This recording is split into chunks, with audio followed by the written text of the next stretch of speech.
Once, long ago in Japan, there was a family. A mother, a father, a brother, a sister, and a little boy. They had a small farm, and working together, they made their way. But hard times came, a blight and a famine. The earth dried up. No matter how hard they worked, there was not enough for all to eat. Every night, the mother and father would talk together and they would worry. And they would say, how are we going to keep our family together? How are we going to have enough for them all to eat? And they would think, the older boy, he's strong. He's hard-working. Even if he has to work 10, 12 hours in those fields under a blazing sun with no food, he'll survive. The older girl, she's strong. She's hard-working. If she has to work all those hours under a blazing sun with no food, she too will survive. But our youngest son, they'd say, he's so sensitive and delicate. He'll never survive such conditions. What can we do? And all night they'd be up, and in the morning, with no solution, they'd go back, and they'd have to work in the fields again. In time, they were so exhausted they could not go on, and they made a very painful decision. They decided that they would bring their young son to a nearby temple. They would leave him there with the monks and priests in the temple, and in this way, he would have a place to live, he would have food, clothing, he would survive the famine, he would learn a trade or skill, but it might mean they would never see him again. And so with very heavy hearts, they brought their boy to that nearby temple. Now the head of the temple said to them, "Why have you come?" And they said, Please help us. It's our young son. He's so sensitive and delicate. He'll never survive the famine. He's very intelligent, very bright and quick. Please, sir, take him in, accept him, and let him live here with you. Let him survive." Said the head of the temple. "We'll see." And he asked the boy 3 questions. No one today knows what these 3 questions are, but it's said that that boy answered those questions so quickly that right away the priest said, "Yes, you can stay." And then that boy had to wave goodbye to his parents, and his parents waved goodbye to him. And they walked down the road, getting smaller and smaller and smaller as the boy stood at the gate and waved until they were gone. And there he was, all alone. There was no one there his own age, no one there he knew. There were only adults, and all looked very grim indeed. But the head of the temple called him to him and said, "Now look, you're a very smart fellow. You'll work out fine here, so don't worry. But here we have one rule. You don't just do what you want to do. Here you do the job you're told, the job you're assigned. Do you understand?" And the boy said that he would and that he could. And the head of the temple said, "Good. Now go find a place to sleep with the others in the sleeping hall, and in the morning we'll start you at a useful job." So the boy went. Now he was very poor. He owned nothing but the shirt on his back, a pair of tattered, torn trousers, the straw sandals on his feet, and an old blanket rolled up with a cord tied around it thrown over his shoulder. That was his bedroll. He went to the sleeping hall, found a bare spot on the tatami matting of the floors, untied the cord, rolled out his blanket, and... oh, yes. You see, there's one thing about this boy I haven't told you. He loved to draw. And what he loved drawing more than anything else was cats. Now, at this time in Japan, they didn't draw with pens or pencils or crayons the way we might draw today. Oh, no. He had a beautiful bamboo brush with soft, silky bristles coming to a point at the end. He had an ink stick about the size of your thumb, hard as wood and black as night. And he had a grinding stone of smooth, gray stone with an indentation in the center. And he would grind up his ink, make it into a powder, on that stone, pour in the water, dip in his brush, and draw his cats. He put his 3 precious things by his bedside, and that night he slept. In the morning he got up and worked along with the others, and everything was fine. The second day he got up and again worked along with the others, and again all went well.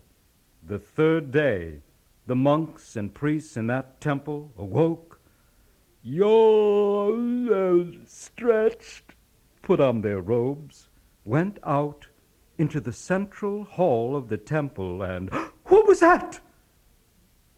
There were cats drawn all over the floors. "Who's drawing cats around here?" they said. And they watched that new boy very carefully.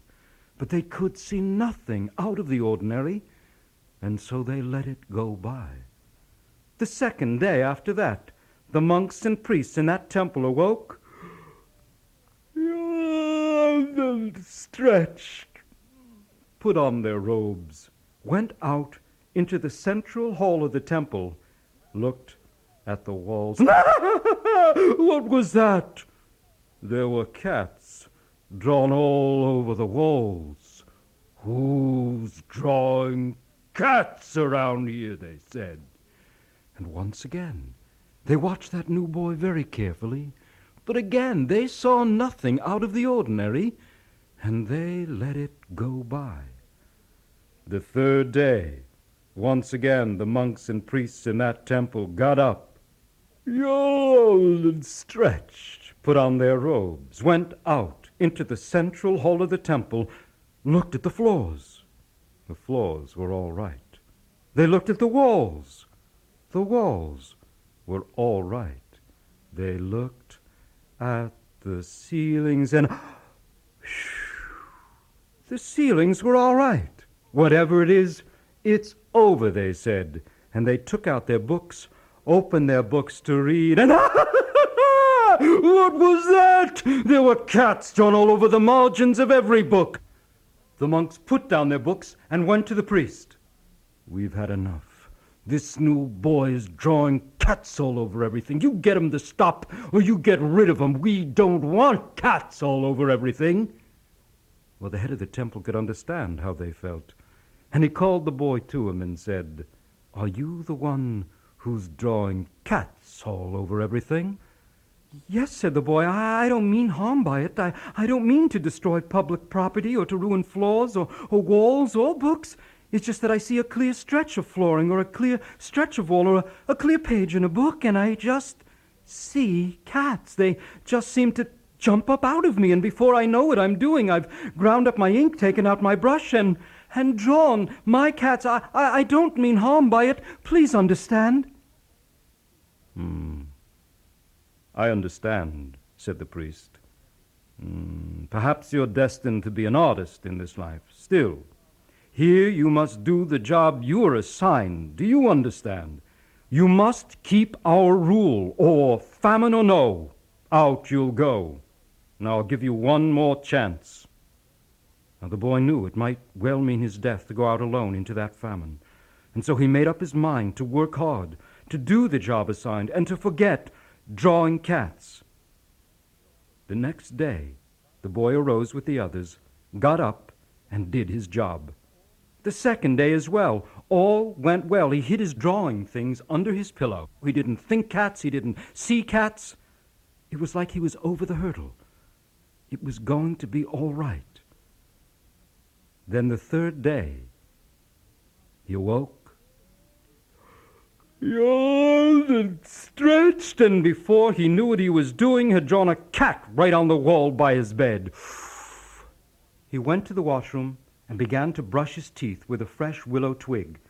But as he brushed, he dipped his fingers into the charred eggplant and sea salt, a kind of black tooth powder which scours the teeth very clean. And before he knew what he was doing, he had drawn a cat with his wet fingers on the basin which hung on the wall like a mirror before him.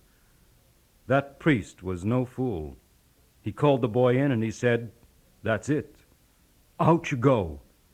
But let me give you one piece of advice before you leave." And this is what he told him. Avoid large places. Stay in small places.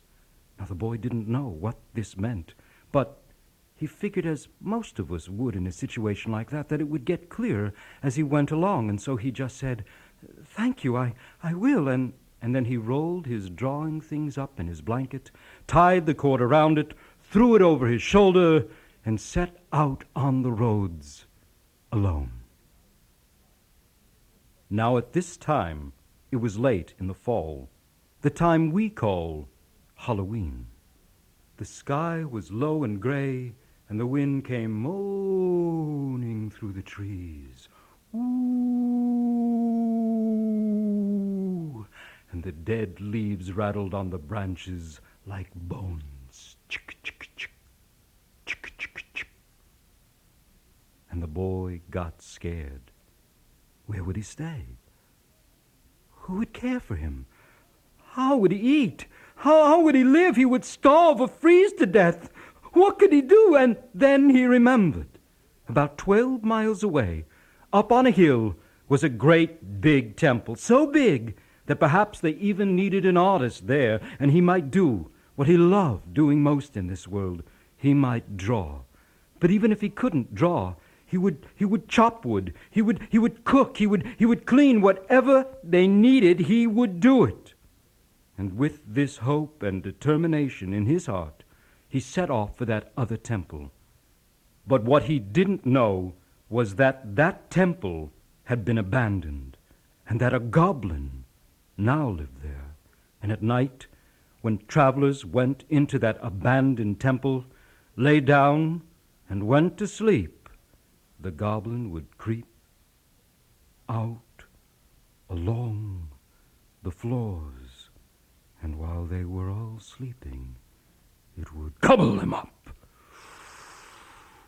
The boy knew nothing about this, and as he walked along, the day got darker and darker and colder and colder, and just before nightfall, he came to the gate of the temple, and he knocked. Boom! Boom! "That's funny," he said. "Someone's supposed to open the door for travelers. It must be because of the famine. They're all out still working in the fields. Well, I can do this. When they come back, they'll see I'm a ready worker, and they'll give me a home. But I'm so cold and hungry, and it's so dark. I should just go inside and wait." And he pushed the door open, and creak. What rusty hinges," he said. "Someone's supposed to have the job of polishing the hinges. Well, I can do that. I've never before seen such rusty hinges at a temple. I will do it. When they return, I'll show them I'm a good worker, and they'll give me a home. Still, it's so dark and cold, and I am so tired. I'd better just wait inside." So he pushed the door open the rest of the way, creak, and stepped inside. "Huh? What was that?" There were cobwebs hung all over the door. "Ooh, these people are terrible housekeepers," he said. I'll clean up." And he found an old broom, and he swept up a nice big area around the door. It was so dusty, and he knocked down those cobwebs, and he cleaned up. But by now it was late, and the moon was high in the sky. And in Japan, the walls aren't solid, no. They're beautiful strips of polished wood covered over with rice paper. And the boy could see how late it was, for the moon was so high up, and the moonlight was shining into that room, and he felt so lonely. He was so tired. He was so hungry. He had just walked all day and worked, and he had had nothing to eat. He was cold, and he was a little bit scared. He couldn't understand. Where could everyone be? It was so dark. They should be back from the fields, and he said to himself, "Well, I'll just go to sleep, and when I wake up in the morning, everything will be all right." So he untied the cord, rolled out his blanket, put his drawing things down beside it, lay down on the blanket, covered himself over, and started to drift off to sleep when he saw something white and glimmering by his head. What could it be? He reached out and touched a set of Japanese folding screens. Panel of wood, 2 hinges. Another panel of wood, like a frame, 2 hinges. And a third frame or panel, all covered with rice paper. The boy took a look at the rice paper on those screens, and one thought came to his mind. It was cats. He ran to the front door, opened the door. A little stream flowed through the dead leaves. He scooped up some of that cold water, poured it on his grinding stone, ground up his ink, dipped in his brush, and he drew running cats, leaping cats, fighting cats, playing cats, meowing cats all over the screens until those screens were just covered with cats. And then he stepped back and he looked and he said, "Oh, I've been trying to draw cats and trying to draw cats. And now, at last, they've come out just perfectly. Whatever happens now, I don't care. My cats are here." And he washed out his brush, put his drawing things down beside him, lay down on his blanket, covered himself over, and started to drift off to sleep. When he remembered the words of the priest, "Avoid large places.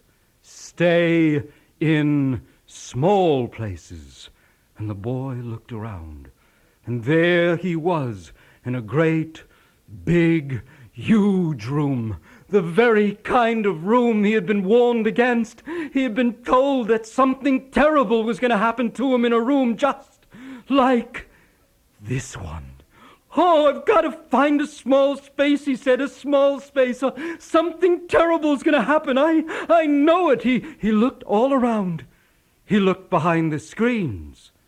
And behind the screens, he found a small cupboard, just maybe 2 or 3 feet high and maybe 4 or 5 feet long, and it had a sliding paper door. "That's a small place," he said. "I'll go in there."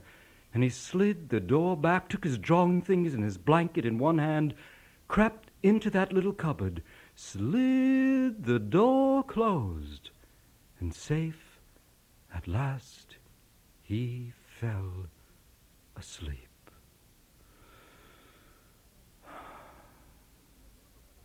Suddenly, in the middle of the night, there was a horrible screaming and howling. There were horrible, blood-curdling noises. Walls were smashed, furniture was broken, and then silence. Just like that, not a sound. All night long, that little boy just lay in that cupboard, shaking and shaking and shaking, not knowing what was waiting just outside that thin paper door to get him in the morning. But in the morning, the moon went down and the sun came up, and the sun's light filtered through the paper walls of that temple, filtered through the paper door of that cupboard, and that little boy knew it was now or never. Either he had the courage to open that door and face what was there now, or he'd never have the courage to do it, and he would die in there. So he took his drawing things and his blanket in one hand, put his other hand up on the door, and just slid that door open just a bit, and he peeked out. But he couldn't see a thing.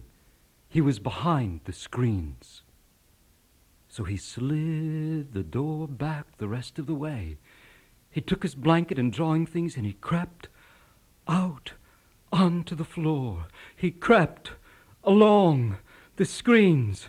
He took a deep breath, stuck his head around the screens and looked, and it was horrible. There was blood splattered on the walls, blood sprayed on the ceilings, and in the center of that room, in a huge sea of blood, was an immense rat goblin, dead. "Oh," said the little boy, Who was it who saved me from this horrible monster?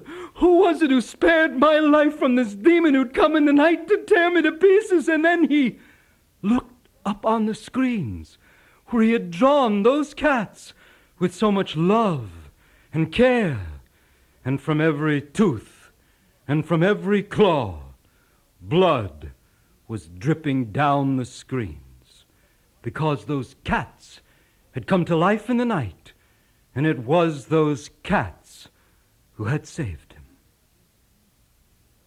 Now, after this, the boy became a very great artist, known throughout the islands of Japan. But it's said no matter how great he became, every day he took out his ink stick and his grinding stone, ground up his ink, poured in the water, dipped in his brush, and drew at least one cat.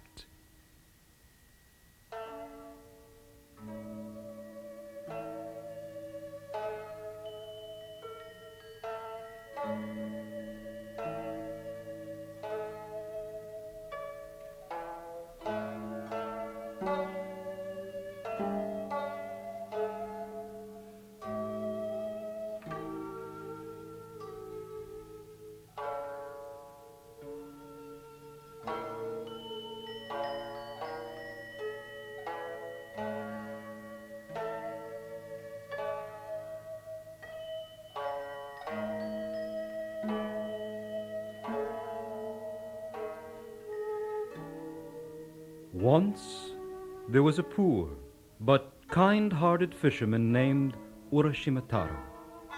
Now one day he was walking along the beach towards his boat, his nets rolled up on his shoulders, when he passed some boys throwing some sticks and stones at something that was crawling through the sand. What could it be?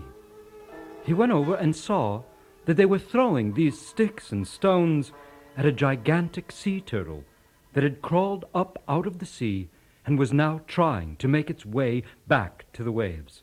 "Stop, boys," he called. "Stop! Don't you know that every living thing is your brother or sister on this earth, and you should be kind? What's more, the turtle is said to be the messenger of the dragon king who lives under the sea and is said to live 10,000 years. If you kill something that might have lived 10,000 years, all those years pile up on your own heads. It's very dangerous and very wrong. Here, boys." Digging into a pouch by his side, he took out some coins. "Take this money and let the turtle go." So the boys took the money, and they let the turtle go. The turtle crawled down the beach, came to the water, swam out into the waves, and then just before diving down under the green sea, turned back and looked at Urashima Taro as if fixing his image in its mind. Then it dove down, down under the green sea, a thin stream of silver bubbles trailing behind it, and it was gone. Then Urashima Taro came down to his boat. He put his nets into the boat and pushed that boat out splashing through the waves. He jumped in, took up his oars, and began to row. And he rowed, and he rowed, and he rowed. And as he rowed, the islands of Japan sank down into the sea. And after a time, he was so far out in the sea that when he looked back, he saw that the mountains of his home rose up out of the sea, no higher than the height of his hand. And out there on the sea, that little boat rocked back and forth on the waves like a cradle. The sun shone brightly overhead, and the green sea sparkled below. Water slowly dripped, dripped, dripped from his oars. And as Urashima Taro sat there in his little boat, rocking gently on the sea, he began to feel sleepy. And before he knew what he was doing, he had put his head down on the side of that little boat, and he fell asleep. And he had a dream. And in this dream, it seemed that a beautiful woman rose up out of the sea and began walking along on the tops of the waves right towards his boat. She walked along without sinking into the sea at all.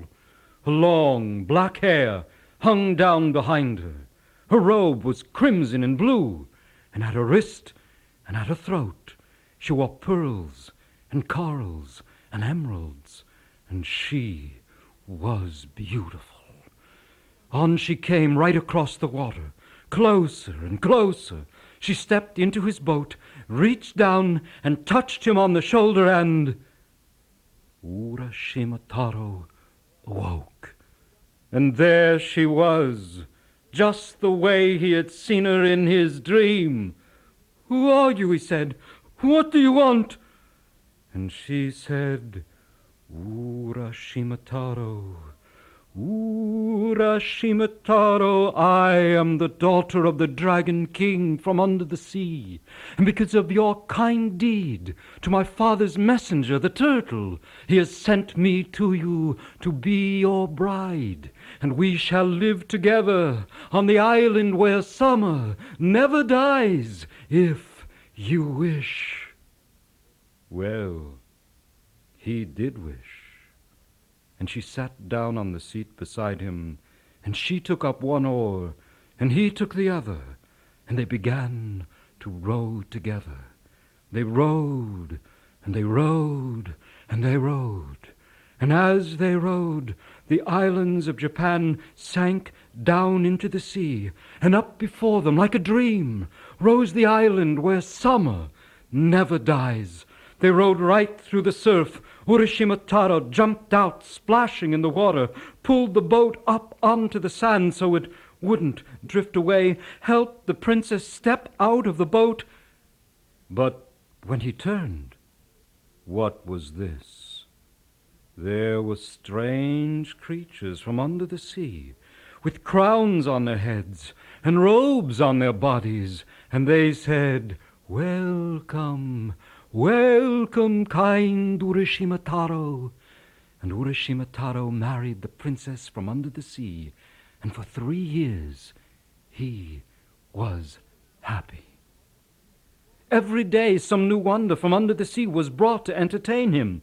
Sometimes it would be a pearl, but a pearl bigger than a man's head, and the light shining out from that pearl would be so bright it might seem as if the moon had come down from the sky at night.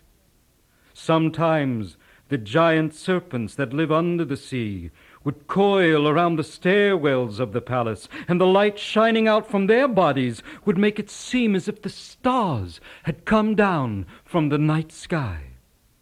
Sometimes an octopus or a squid would follow behind him the way a dog or cat might follow you. And for 3 years he was happy. Then one day, in the 3rd year, it was like he suddenly awoke from a dream. "My mother," he said, "my father, my family and friends, they must think I'm dead. I went out into the sea 3 years ago and never returned. How could I have done such a thing?" And he went to his wife and said, "My mother, my father, my family and friends, I left 3 years ago and never returned, and I miss them. I must return home and let them know I'm all right." But she said, "Urashima Taro, Urashima Taro, don't go. If you go, you shall never return." "Don't be silly," he said. "Of course I'll return. I'd never leave you. I just must go home for a short while and let my family know that I'm all right." But once again she said, "Urashima Taro, Urashima Taro, don't go.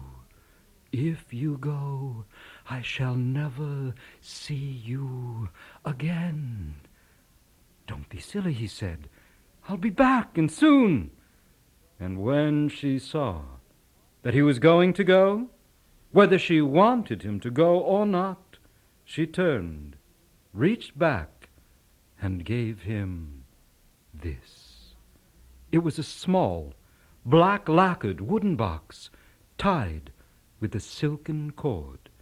"Take this," she said, "and keep it with you always.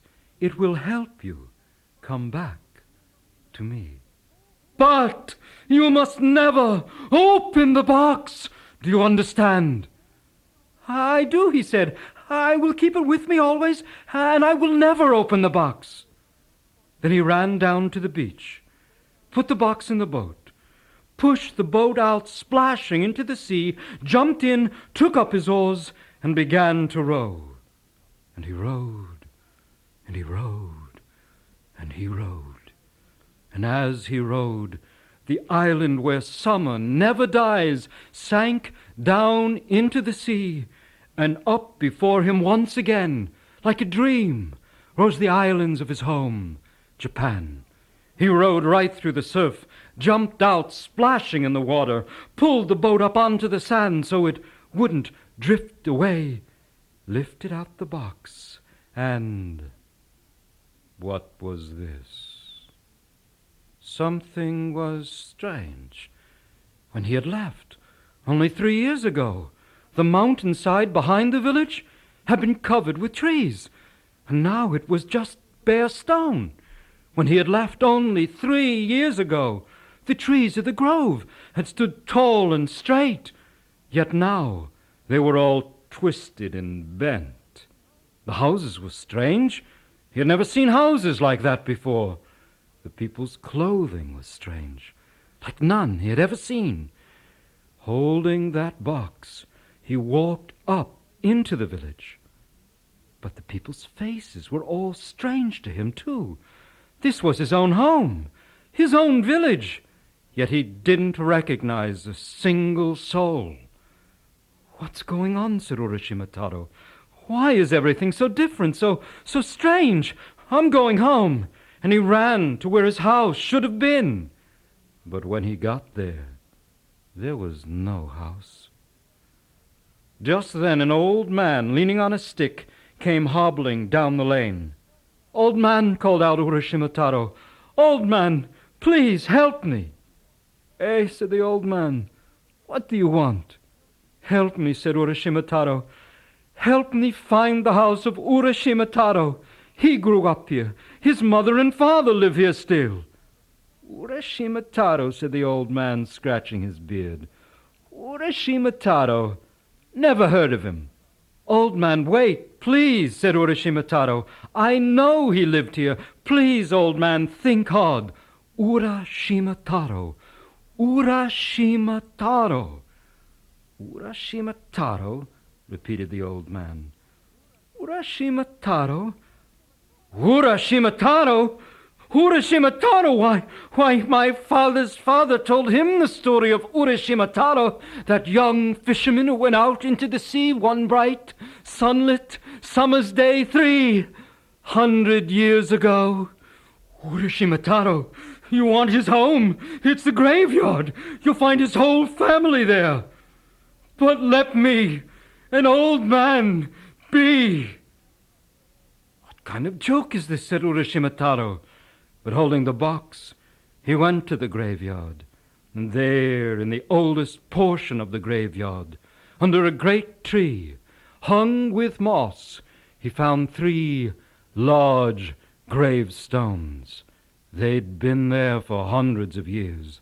They were crumbling from hundreds of years of summer's heat and winter's cold, and they were covered with thick, green, velvety moss. He went up to the first stone, and he rubbed the moss off the first stone, and he read his mother's name. He went up to the second stone, and he rubbed the moss off the second stone, and he read his father's name. He went to the third stone. He rubbed the moss off the third stone, and it was his own name.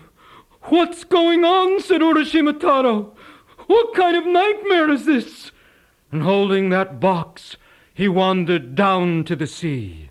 And when he got there, and the waves rolled in and rolled out around his feet again, he said, The secret of this nightmare, of this illusion, lies in this box, and I will open the box and find out what's going on, and I'll do it now."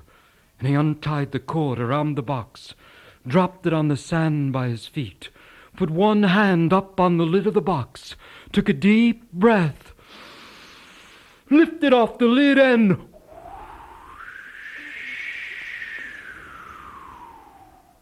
a thin white mist rose up out of the box and blew away across the ocean towards the island where summer never dies. And all at once, Urashima Taro felt very old, very weak.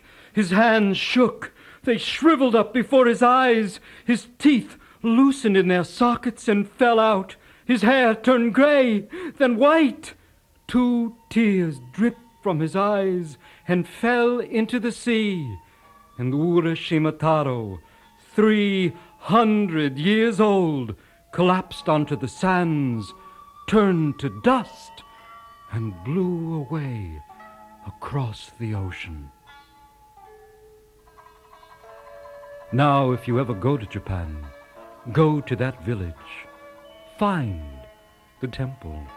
You'll see that they keep there the box, the cord it was tied with, and a piece of rope from his boat in memory of this story.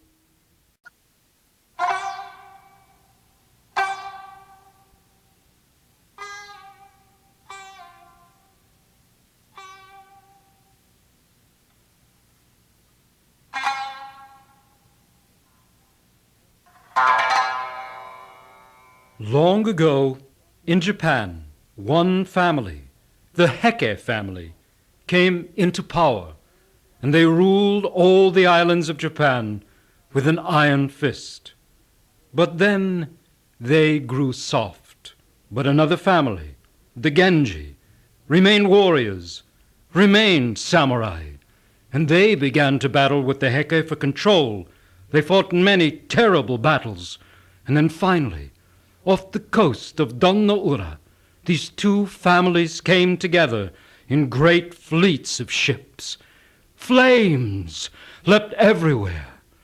And then the nursemaid of the baby emperor, seeing that they must meet defeat, and holding the child tight, leapt into the sea, her robes flapping around her, and she and the child disappeared down into the bloody water and were never seen again. Then the entire Heike family was destroyed. Not one single soul survived. And after this, strange things began to happen. If ships tried to sail through the waters off that shore, they'd be stopped as if bony fingers were scraping along the bottoms of the hulls. At night, you had to be very careful, because then the ghost fires, the oniba, would burn along the cliffs. By these signs, the villagers that lived along that shore knew that the ghosts of the Heike had not found perfect peace.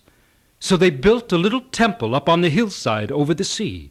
And then further back, behind the temple, they built a graveyard. And they built a great monument to the baby emperor and to his nursemaid who carried him from defeat. And they made offerings there. And things did settle down. But strange things still happened. And that's just what this story is about. Once there was a blind storyteller named Ho-Ichi. Now he earned his living by going from town to town, telling the story of the Heke clan. And he told the tale by accompanying himself on a biwa, which is like a lute or guitar. It was a hard life for a blind man. Now, the priest who was in charge of that little temple off the coast of Danno-ura loved stories, and he heard of Ho-Ichi's skill. So he called Ho-Ichi to him, and he said, "Ho-Ichi, your life is hard. A blind man, traveling alone from town to town. Why not stay here? I love stories. All you'd have to do is tell me a tale now and then. In exchange for your stories, I'll give you food, clothing, a place to live, and money as you need. What do you say?" So Ho-Ichi settled down, and his life did become easier. One hot summer's night, the priest had to leave. Ho-Ichi sat out on the back deck of the temple, just trying to stay a little cool, but not a breath of air stirred the bushes. It was a hot, sticky night. The sweat collected under Ho-Ichi's eyes, dripped down his neck into the collar of his robe. Off in the distance, a bell struck midnight. Bong! The gate swung open, creak, and heavy footsteps started down the path towards where Ho-Ichi sat. They came closer, closer, closer. Ho-Ichi heard a sword scraping against armor. He heard the scratching of the cords that tie on a samurai's helmet, and he knew it wasn't the priest returning, but a fully armed samurai coming down the path towards where he sat. And his heart began to beat a little with fear. The footsteps stopped just before Ho-Ichi, and a voice like iron said, "Ho-Ichi!" he said. "Hi, yes, what do you want?" "Come with me," said the voice. "My lord, a lord of high degree, has heard of your skill in telling of the story of the Heke, and now he says you must come tonight and tell your tales to him. So rise and follow." But Ho-Ichi was scared. "I'm blind. I can't see to follow." Said the voice. "Don't be afraid.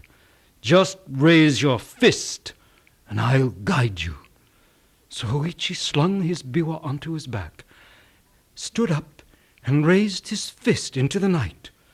And then a fist, like an iron vice, clamped around his fist, led him out through the yard of the temple, down the little stone stairs that led to the village, through the winding, twisting streets of the village, up a great hill, through a huge wooden gate. The samurai stopped at two barred wooden doors, huge doors. Ho-Ichi could hear him pounding against the doors as he said, "Open! I have brought Ho-Ichi!" The doors were unbarred. They swung open, and Ho-Ichi found himself being led into a huge room. And all around him he could hear voices murmuring in a courtly tongue. He could hear the rustling of silken robes. He was led to the center of the room. He kneeled on the mats and placed his biwa before him. And then a woman's voice spoke and said, "Welcome. Welcome, Ho-Ichi.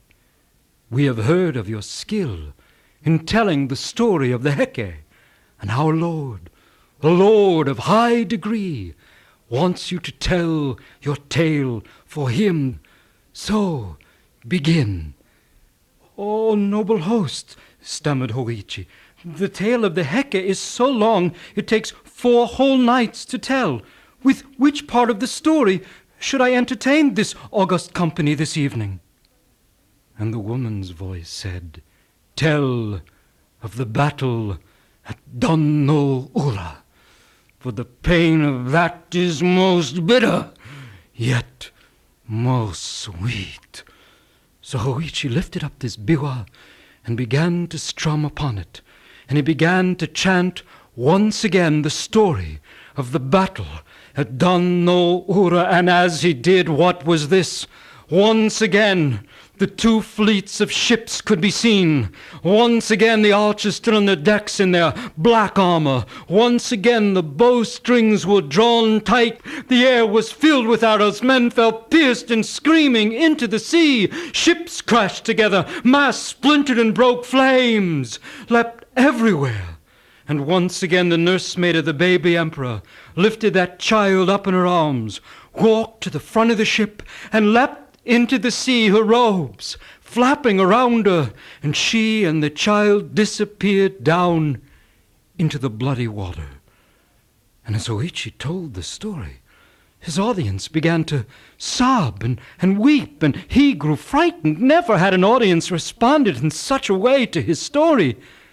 But when he was done, and he heard them all wiping their eyes with the sleeves of their silken robes, the woman's voice spoke again and said, "Ho-Ichi, we had heard you were a good storyteller.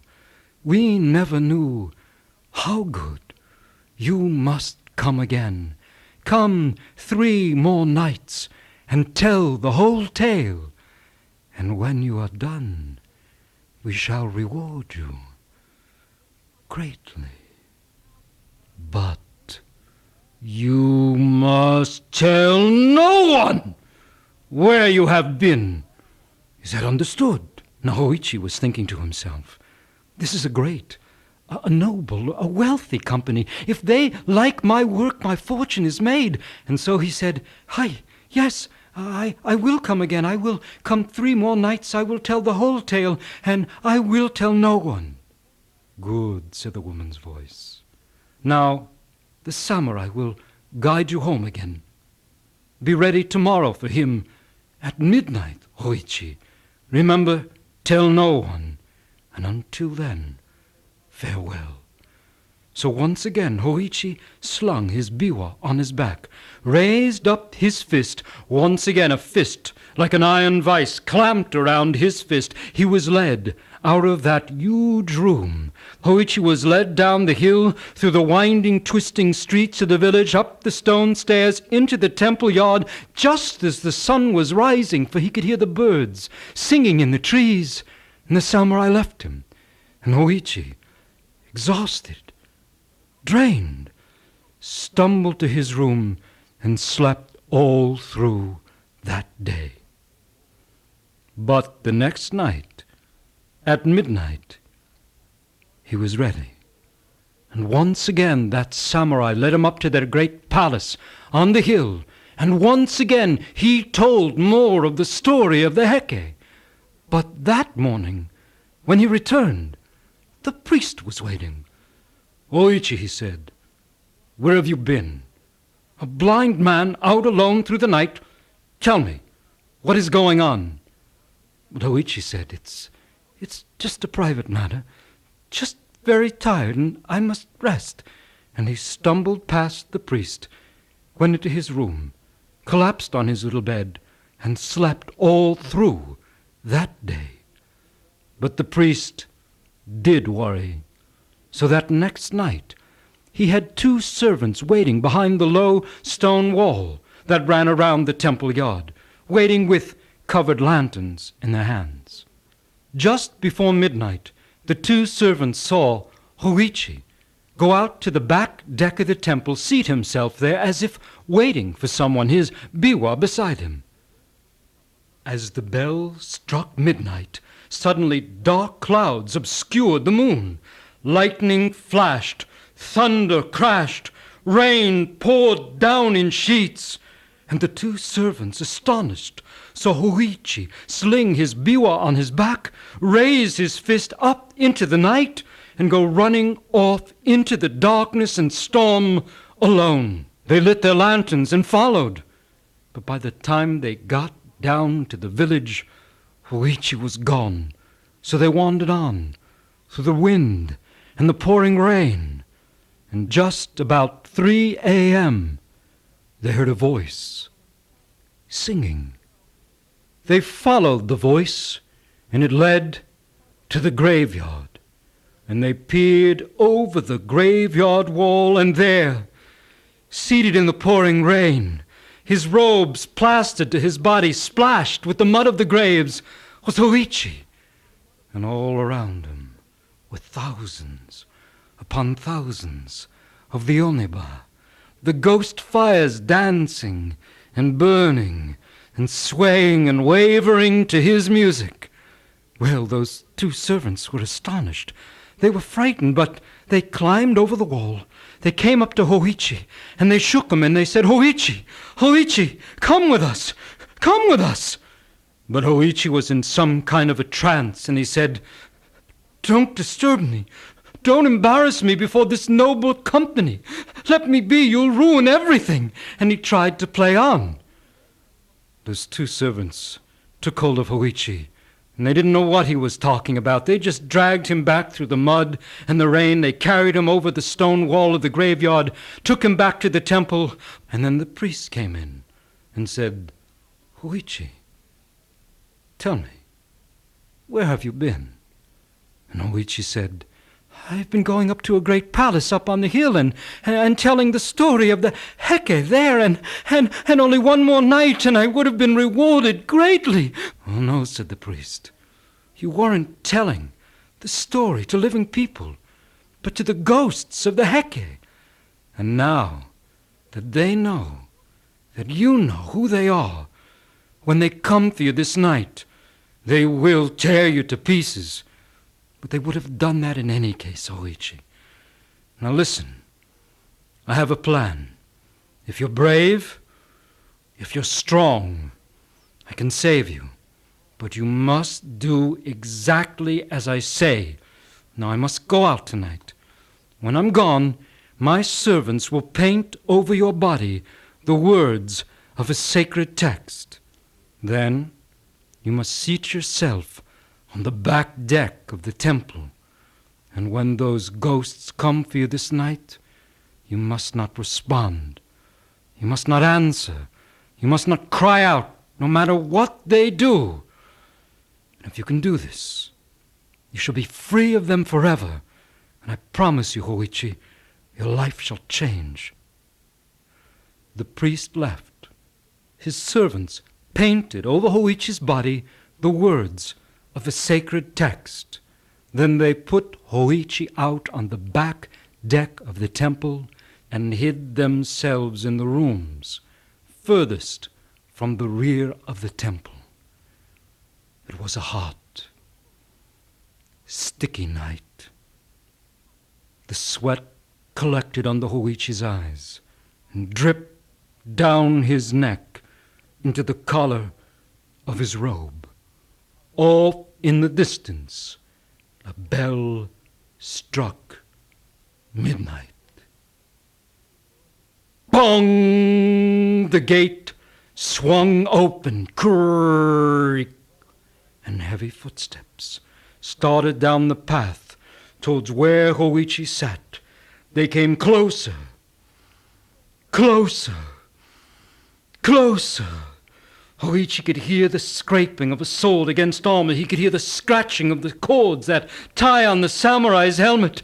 And his heart began to beat. It began to beat louder and louder, faster and faster. It was beating like a drum in the night. But he couldn't move. He just sat there and sat there, the sweat streaming down his body and soaking into his robe. The footsteps stopped just behind him, and a voice like iron said, "Ho-Ichi!" He just sat there. He said nothing. He just sat there and sat there as the footsteps moved all around him. Said the voice. "Don't see this fellow. Where can he be? I do see two ears. I'll bring these ears back to my lord to prove I have done my job." And then two fists, like iron vices, reached down, took hold of Ho-Ichi's ears, and rip! Ho-Ichi said nothing. He didn't cry out. He just sat there and sat there as the hot blood trickled down the sides of his face and soaked into his robe. The footsteps walked off, the gate swung closed, and once again the night was silent. In the morning, the priest returned.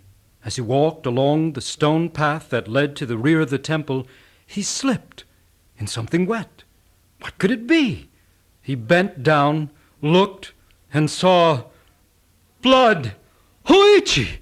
He ran to the rear of the temple, and there was Ho-Ichi, curled up, his hands just pressed to the sides of his head, covered in blood. Ho-Ichi, the priest said, "My friend, speak to me. What has happened?" And when Ho-Ichi heard his friend's voice, he sobbed out the whole story. And when the priest heard, he said, "Oh, Ho-Ichi, it was my fault.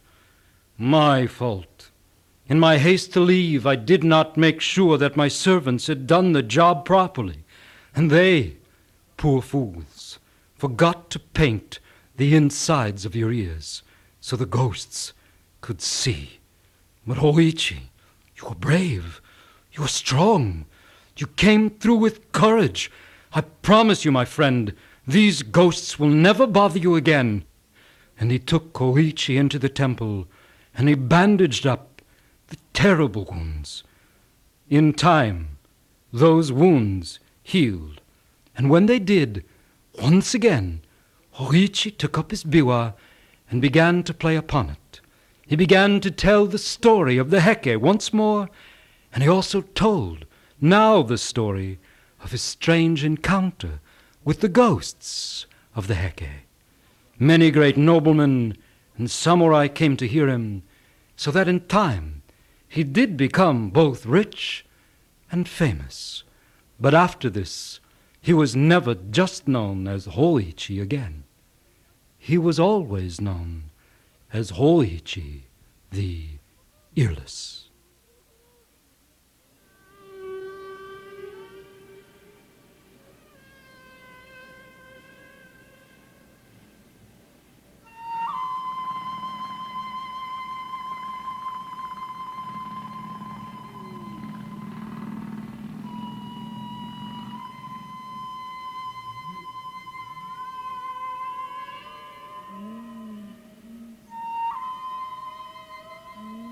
This is the story of Kogi. Actually, his given name was Aizo, and as a child he loved the sea. He grew up in a fishing town, and the sea, the waves, the beaches filled his childhood. When he was a young man, as the war was raging in the Pacific, he joined the Navy. They made him a gunner and taught him to shoot and to kill. When the war at last ended, he learned of opportunities in the whaling fleets and signed on as a harpooner. For the next 7 years, he worked in the whaling fleets, killing the great whales, the blues, the fins, the rights, the sperm. But in the 7th year of that killing, his story, that is, the story of Kogi, suddenly begins. This is how it happened. Aizo stood behind the heavy, swivel-mounted cannon. A cold, gusting wind blew against his face and chest as he squinted out into the gray, heaving sea. Low gray clouds hung overhead. Up ahead, a small pod of sperm whales was sliding through the sea. Aizo could see their ridged backs rising through the water, the white foam beating around them and streaming in their wake. For all their panic speed, they seemed to move effortlessly, like great birds flying. But no matter how fast they swam, the ship gained steadily on them. Aizo released the catch on the cannon. The 200-pound explosive harpoon was already loaded, and he swung the massive device to sight on the whales ahead.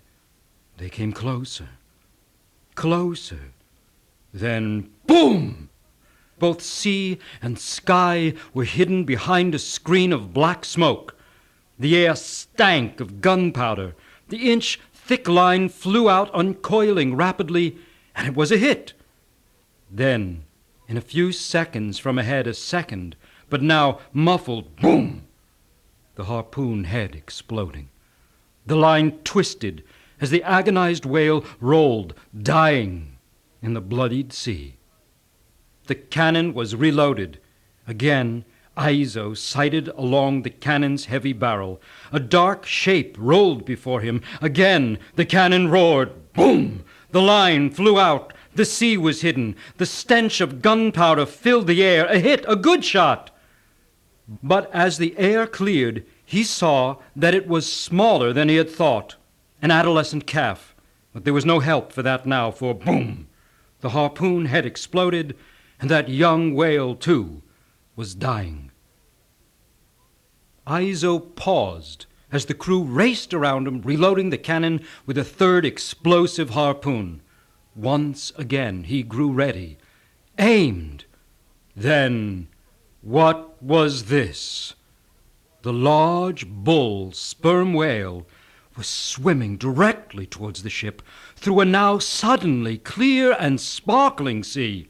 Foam rose up in great white crests, like breakers before it, as on it came.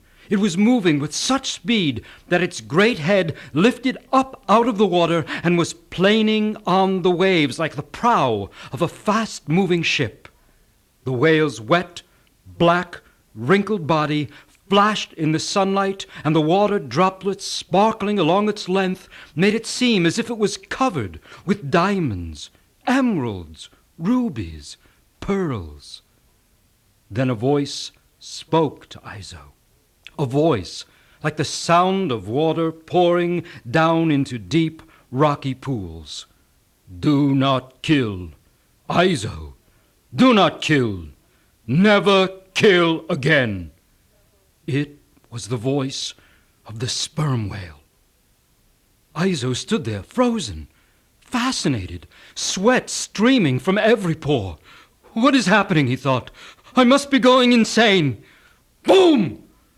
Without knowing or meaning, Aizo had hit the trigger. Black smoke curled, hiding the sea. Aizo took a step, slipped on the wet deck, and fell with a crash against the iron floor. A crimson spear tore through his brain. He sank down into darkness and knew no more.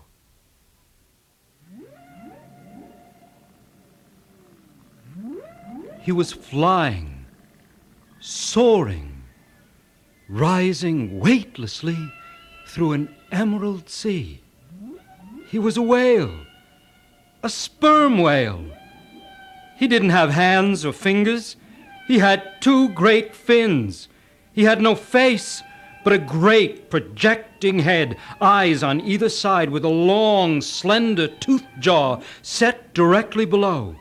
His body was now 60 feet long, weighed 60 tons, and ended in a great fluked tail. He was scared, confused, but then he discovered that he had never felt so free. He had never known such a wild, untapped strength or such vast courage. The ocean was alive with squeakings, twitterings, raspings. From hundreds of miles away came the rumbling voices of others of his kind. Leisurely, Aizo the whale turned his fins, arched his ridged back, threw his immense fluke tail high up into the air, and dove straight down into the sea. The light green of the sea darkened around him. Pale emerald green became pine green, deepened to dark evergreen, became the darkest of all possible greens, grew tinged with purple, became black, became inky black, became absolute black. Still he plunged on, down and down into the unending darkness and cold. The weight of 1 mile of ocean pressed down upon him. His arching ribs bent. His lungs collapsed. He grew long and sinuous as a grinning serpent, the air humming in the cavities of his body like bees trapped in a bottle. He hunted, breathless and without sight, with his voice echoing along the icy bottom of the world. He could see with his mind, and he marveled at the perfection of this ghostly echo vision.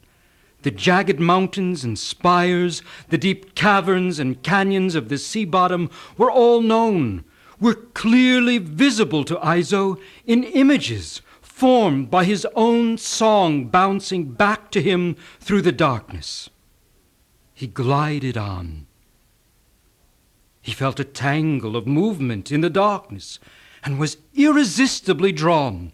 Opening his eyes, he could just make out a pale, glimmering movement in the otherwise total gloom. He swung open his lower jaw and slammed into the body of an immense squid.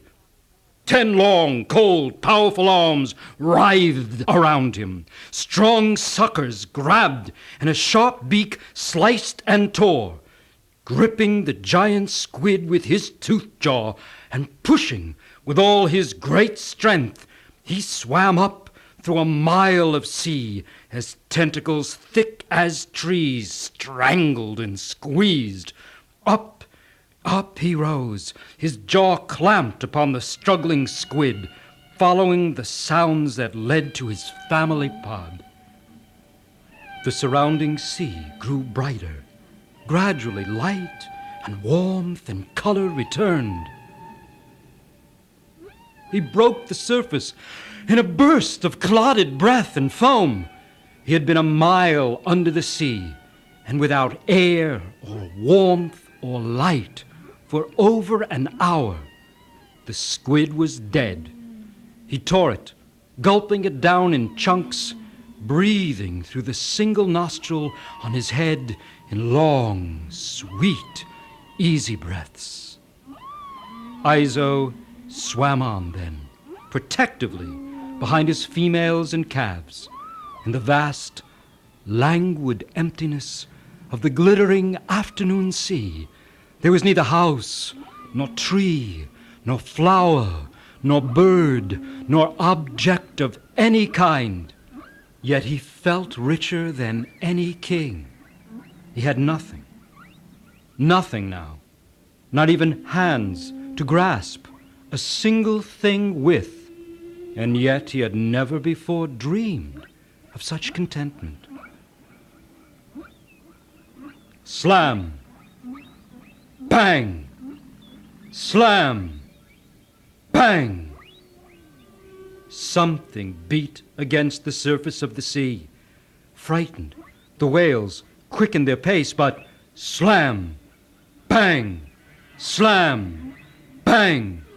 On it came, behind them, closer yet. Then Aizo the whale was filled with a sudden dread. It was as if he had dreamed this all horribly before.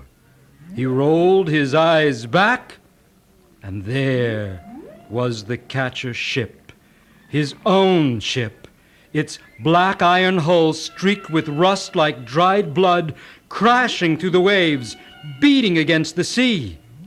And its cannon was loaded. Blam!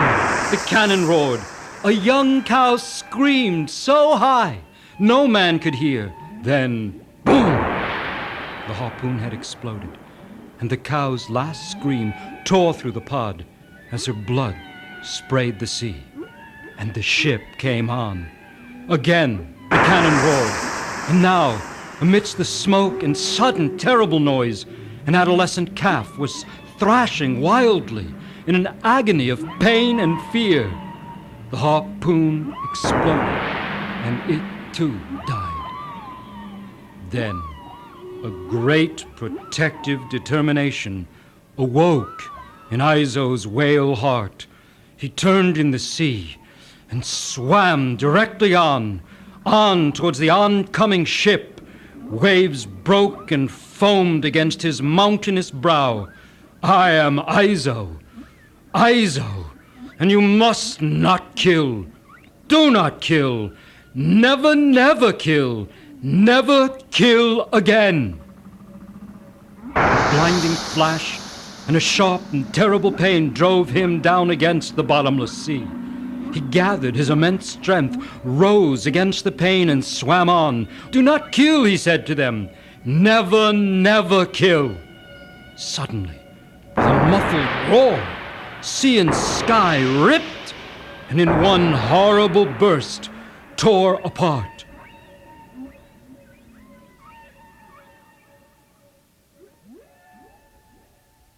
He floated up to consciousness like a drowning man, given up by a repentant sea. He lay in a little narrow bunk. A single dim, wall-mounted ship's lamp burned above him.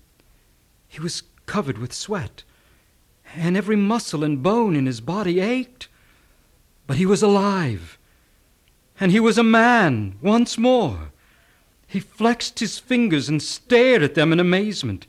He touched his own hands, his arms, his head, felt a nose, eyes. He rose dizzily and looked in the mirror. A thin, haunted, sweat-shining human face peered back at him. His own face. And yet something else, too. He was a man, and had dreamed that he was a whale. Or was he a whale, dreaming even now that he was a man? He showered slowly and dressed. Weak and trembling, he climbed the spiraling metal stairs to the deck. Clang, clang, clang. His steps echoed hollowly as he rose. He stood on the pulsing iron deck of the factory ship. The deck ran red with blood. The bodies of 3 sperm whales, a female, an adolescent calf, and a great bull, were being cut up to be rendered down into bone and meat and oil. That huge sperm whale's body, he knew, had just recently been his own. Saws whined, hoses hissed, chains clanked, dark, oily smoke curled across the decks, and great iron cauldrons bubbled madly. Men, wrapped in black rubber aprons and wearing high open-top black boots, were shouting, hacking, chopping, while winched steel cables screamed and massive iron hooks swung dangerously just over their heads. It was a scene from hell. I won't kill, said Aizo. Never again. Aizo refused to return to his place at the gun. When the ship made port, he collected his pay and left. He had no clear direction and began to spend his time walking along the shore or sitting and watching the sea as he had when still just a child.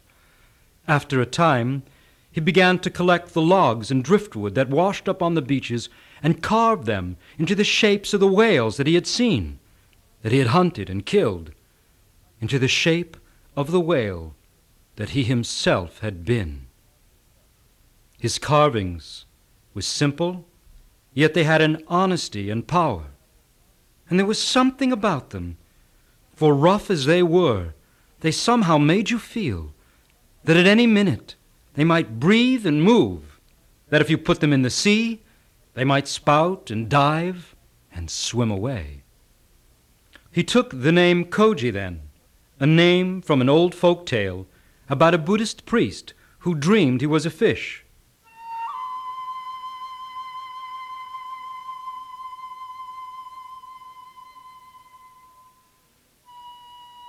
Whenever Kogi is asked how he can take driftwood and logs and with several well-placed strokes make them seem to really be whales, he always answers with a mysterious smile. If you want to create whales, you must become a whale yourself.